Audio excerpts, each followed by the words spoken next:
As I describe in my book, Architecture Laid Bare, there are many ways to make a room more useful with efficient furniture. One is the shoulder-high wall. As you can see in this picture right here, when this cabinet rises between a dining room and a kitchen, it can keep seated eaters from seeing into a messy kitchen while allowing a standing cook to see the eaters.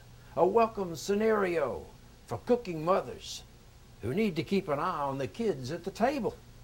If the intervening wall has deep shelves with a wide flat top, you can set prepared dishes on the top from the kitchen and dirty dishes from the dining room. And you can store dinnerware below where it can be reached from both sides. If the doors are glass, you can see inside this cabinet when it is closed. Now you might need only one dining room instead of two. This idea works because when you enter a room, you are standing and usually orienting yourself outward as you walk.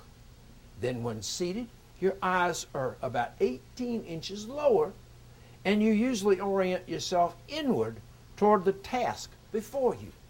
So a shoulder-high wall makes a space look larger when you stand and feel cozier when you sit.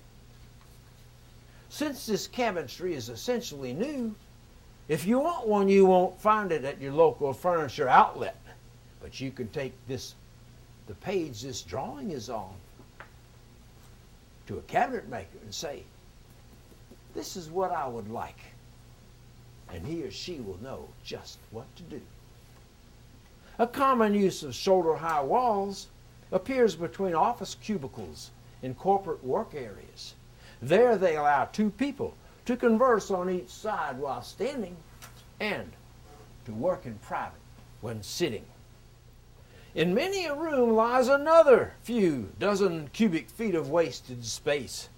Think of that monstrous box spring under that mammoth mattress. If you raise a bed's sleeping surface until it is level with the base of your buttocks as you stand, you can more easily lie down on your bed and get up. This is why the berths of kings and hospital patients are about 30 inches high.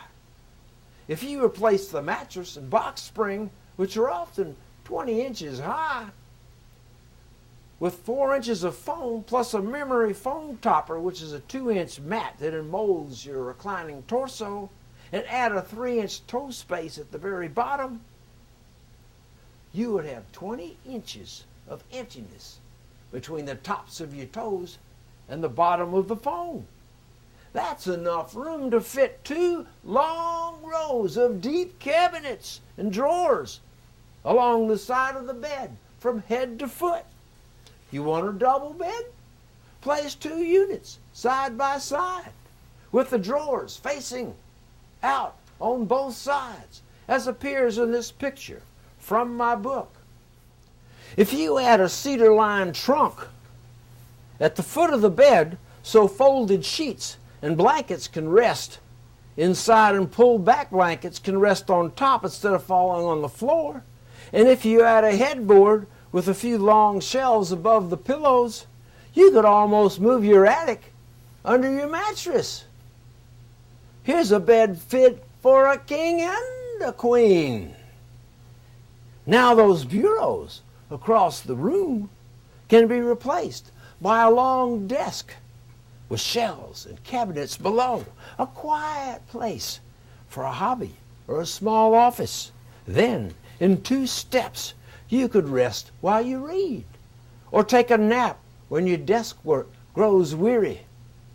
Then you could use this room during the other 2/3 of the day when it is normally vacant.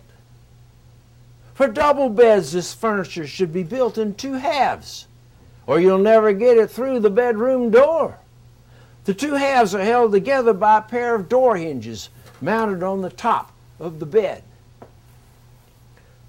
One leaf is screwed into one side of the bed, one half of the bed, and the other leaf is screwed into the other half of the bed. Then the pin is inserted through the leaf knobs to hold the 2 beds together. Replacing the above bureau with a long desk, utilizes another of the biggest space savers in any building, the counter. A bed is a counter you sleep on. A table is a counter you eat or work on. A desk is a counter you work or play on. Most counters are not their ideal length. Take desks. Most are a puny 3 or 4 feet long. But imagine having a desktop like this. This is a long plywood counter with a row of cabinets and plenty of legroom located below, and more cabinets and shelves mounted on the wall above. This assembly could transform the room. Here, the plywood counter simply lays on the cabinets which don't need to be fastened together. So all these pieces can be rearranged like Lego bricks when the need arises. How nice for growing children whose interests change, for grown-ups who switch jobs or hobbies, and for families or businesses when they move. The cabinet units in this picture can be bought in any lumber company by anybody. What the above cabinet, bed, and desk show is that the spaces in most homes and businesses are horrendously inefficient. The biggest cause? Fat furniture. If you throw out all the usual cabinets, beds, and desks that clutter most homes and replace them with shoulder-high walls, bureau beds, and long counters, this Furnitecture could make 2,000 square feet of floor space feel as roomy as 3,000 square feet of normal floor space.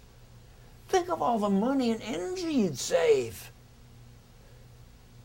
What's a few CFLs and low-flow shower heads compared to this? Furnitecture is more than a clever way to make spaces more useful. It is the elemental method of creating a truly sustainable architecture. It is the primary green energy domino that pushes over all the others. Because if you have efficient furniture, you can live in a smaller room. And think about this, in an existing house, that you can live in a smaller space inside an existing house. Suddenly you will have room around the perimeter of those spaces just inside the exterior walls to add a foot of extra insulation around the existing building, which leads to smaller heating and cooling bills every minute you are in it. Furnitecture is also less expensive than many furnishings that hold half as much, and it won't force you to live elsewhere while the furniture is being built, and you can do one room at a time. My book has lots of ideas like this. You can get a closer look at them by going to Amazon.com.